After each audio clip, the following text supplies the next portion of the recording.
सभी को प्रणाम। डे 107 हमारी भावी पीढ़ी और उसका नवनिर्माण।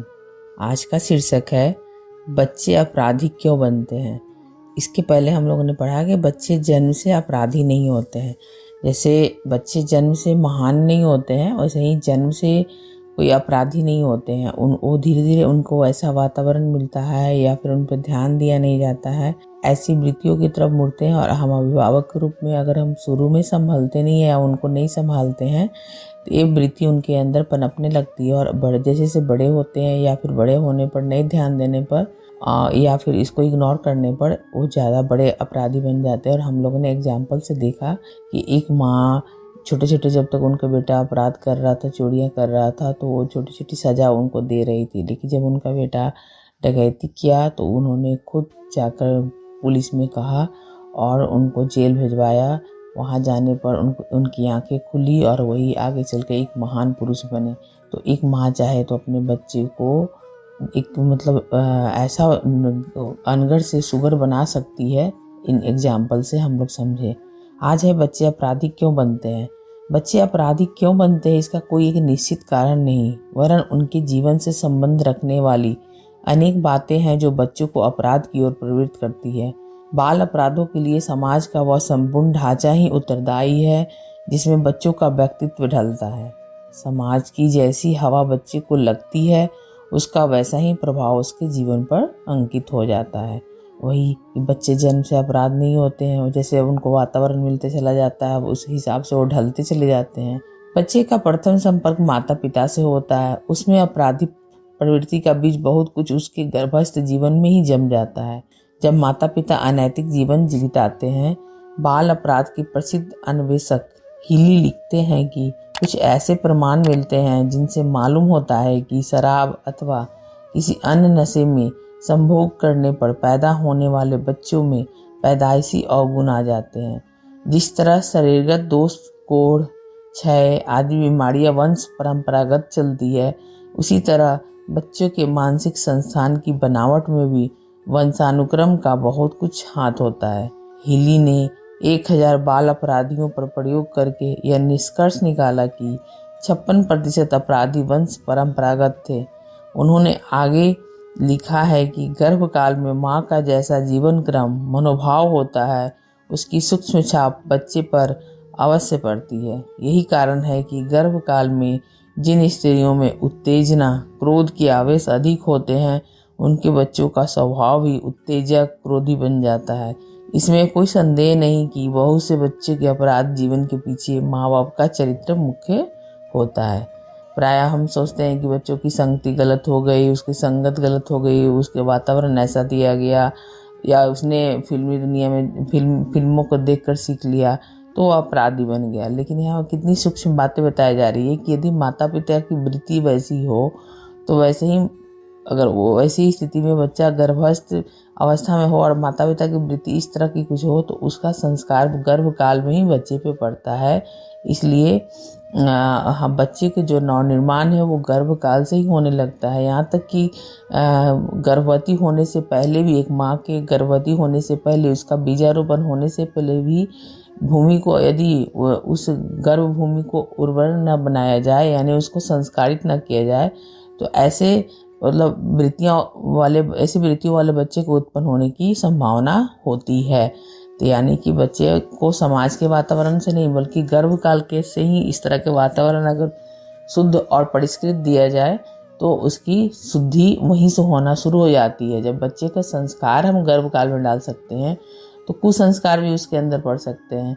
और अभी जो का समय चल रहा है वर्तमान में, खास करके जो लड़के लड़कियों का जीवन है जो आगे चल के माँ बाप बनते हैं तो उनके इतने अत्याधुनिक जीवन हो गए हैं, खास करके पाश्चात्य देशों के पर आधारित, जिसमें तो खास करके बड़े बड़े महानगरों में तो इतने नशे के लती हो गए हैं, चाहे वो लड़का हो या लड़कियां हो। और ऐसे लोग जब माँ बाप बन रहे हैं तो आज देखें तो पहले की अपेक्षा अपराध की दुनिया ज़्यादा हावी है। अपराध जगत में देखा जाए तो सिर्फ अभावग्रस्त लोग ही इस दुनिया में नहीं रुक किए हुए हैं, बल्कि जो सुखी संपन्न, जो अभी समृद्ध कहा जा सकता है, जिनको पैसों की कमी नहीं भी है, लेकिन अपनी वृत्ति के कारण इस दुनिया में, अपराध की दुनिया में आ रहे हैं। पैदा होने के बाद घर वाले के व्यवहार पर बच्चों का जीवन बहुत कुछ निर्भर करता है। कई बार वे अपने अभिभावक, माता पिता, अध्यापक आदि की कठोर व्यवहार के कारण अपराधी बन जाते हैं। ऐसी स्थिति में दूसरे को तंग करने में, परेशान करने में उन्हें प्रसन्नता होने लगती है। वे अपनों से बड़ों की आज्ञा का उल्लंघन करके, उनकी इच्छा के विरुद्ध आचरण करके उन्हें तंग करने में गर्व अनुभव करते हैं, जो आगे चलकर उनकी आदत में आ जाता है। यही बच्चे अपने छोटे भाई बहन या दूसरे बच्चों को मारने पीटने में संतोष अनुभव करते हैं। बच्चों को सख्ती से दबाने पर, उनकी आलोचना करने पर वे बुराई के प्रति अधिक आग्रही बन जाते हैं। अभिभावकों के कटु वचन भी बच्चे में कितना अस्थायी प्रभाव पैदा कर देते हैं, इसका उदाहरण हीली ने दिया है। उन्होंने एक 11-12 वर्ष के बहुत ही सच्चरित्र अच्छे लड़के का जिक्र किया, जो अपने पिता के एक ही वाक्य से बिल्कुल बदल गया। शाम को पिता घर आया, उसका स्वभाव काफ़ी चिड़चिड़ा हो रहा था। उसने देखा बच्चा पढ़ने के समय आराम कर रहा है। पूछने पर दूसरे लड़के ने बताया उसकी तबीयत खराब है, इसलिए आराम कर रहा है। पिता ने गुस्से में कहा, झूठ बोल रहा है। बस इसी बात की प्रतिक्रिया पर ऐसी हुई कि उस दिन से उसका जीवन ही बदल गया। उसने कहा, मैं बहानेबाज हूँ, झूठा हूँ, अब ऐसा ही करूँगा। वो अकर्मण्य आलसी बन गया। सारे दिन ताश खेलने लगा, पढ़ना लिखना सब छोड़ दिया। यानी बच्चे पर ना कठोरता अधिक बढ़ते और ना ज़्यादा उसको ढीला छोड़े। यानी उसको एक अनुशासनात्मक ढंग से उसका पालन पोषण करे, उसको लाड प्यार करे, लेकिन इतना ना करे कि वो बिगड़ जाए, और उसको इतना कठोरता से ना दबाएं कि वो फिर इतना उसके बाद उस श्रृंखल हो जाए कि वो जो बोला जाए उसको ना सुने, जो ना करने योग्य हो वो करने लगे। तो हमें यहाँ बिल्कुल बहुत ही पैनी दृष्टि से अपने बच्चे का लालन पालन करना है, उसको ध्यान देना है, उसकी खास करके जो भी क्रियाकलाप है उस पर नज़र रखनी है। बहुत प्यार से, दुलार से, जहाँ शक्ति की ज़रूरत हो वहाँ शक्ति से उसको हमें सुधारने की कोशिश करना चाहिए। यहाँ हीली ने एक अन्य उदाहरण बताया है कि पिता द्वारा पीट कर घर से बाहर निकाल दिए गए एक बच्चे ने आवारा जीवन बिताना शुरू कर दिया। यह विचारणीय है कि उसे दूसरों को पीटने में, अपमानित करने में अधिक आनंद आता था। किसी भी तरह से दुर्बल माँ बाप जो अपने बच्चों पर भली प्रकार नियंत्रण नहीं कर पाते, उनके बच्चे बिगड़ जाते हैं। अक्सर देखा जाता है कि गूंगे, बहरे, अंधे, अपाहिज, निर्धन माँ बाप की संतानें प्रायः बिगड़ जाती है, क्योंकि वे अपने बच्चों पर भली प्रकार नियंत्रण, उनका संरक्षण नहीं कर पाते।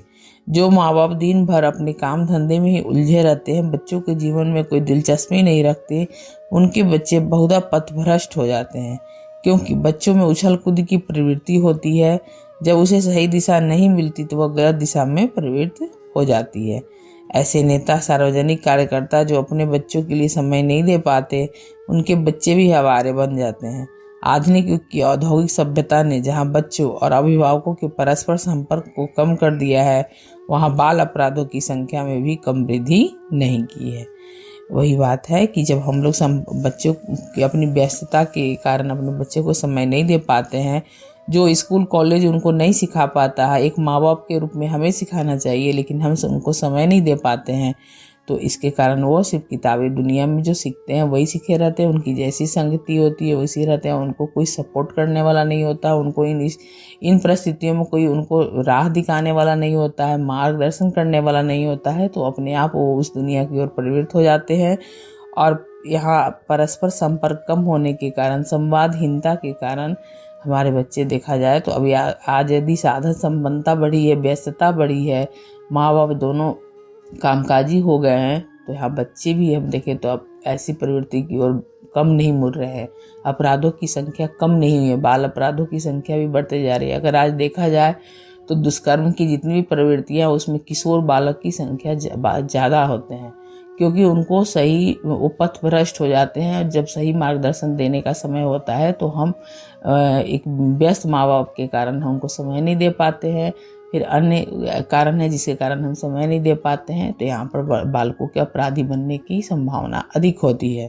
जिस परिवार के लोग एक स्थान छोड़कर दूसरा स्थान पर, एक घर छोड़कर दूसरा घर बदलते रहते हैं, उनके बच्चों पर बुरा प्रभाव पड़ता है।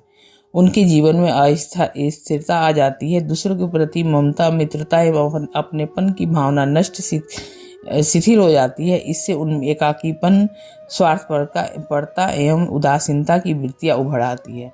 बहुत से बच्चे निराश होकर तब अपराधी बन जाते हैं जब उनकी अपनी सीमा से बढ़ी हुई महत्वाकांक्षाएं पूरी नहीं होती।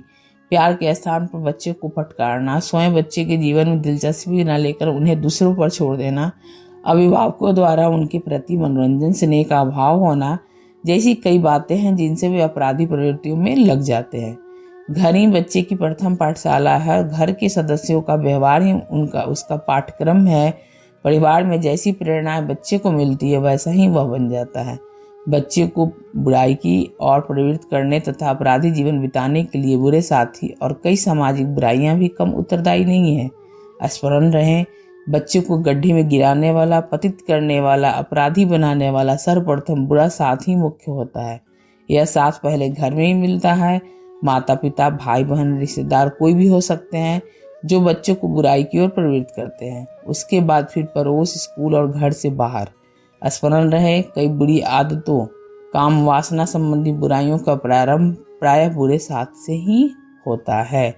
यहाँ स्पष्ट है कि जैसी संगति होती है वैसी वृत्ति होती है और अपराधी बनने के पीछे कई कारण होते हैं, लेकिन इसमें सबसे पहली भूमिका माँ बाप के होते हैं, क्योंकि माँ बाप और उसका घर ही प्रथम पाठशाला और अध्यापक, अभिभावक होते हैं। तो हमारे साथ वो अधिक से अधिक समय बिताते हैं, तो हम उनकी व्यवहारों पर एक तरह से निगरानी रखें, निगरानी करें कि वो कैसी संगति कर रहा है। यदि हम अपने बच्चों को घर से ही इतने सशक्त बनाए रखें कि वो बाहर निकले तो अपराध इस तरह की वृत्तियों की तरफ मुड़े ही नहीं, उसको एकदम से उसको नकार दे, ऐसा हम मजबूत अपने बच्चे को बनाएं, तो बच्चों का नवनिर्माण की जो प्रक्रिया होती है वो घर से ही होती है और उसके अध्यापक, अभिभावक हम होते हैं। तो इस तरह अपनी हम भूमिका को निभाएं। सभी को धन्यवाद।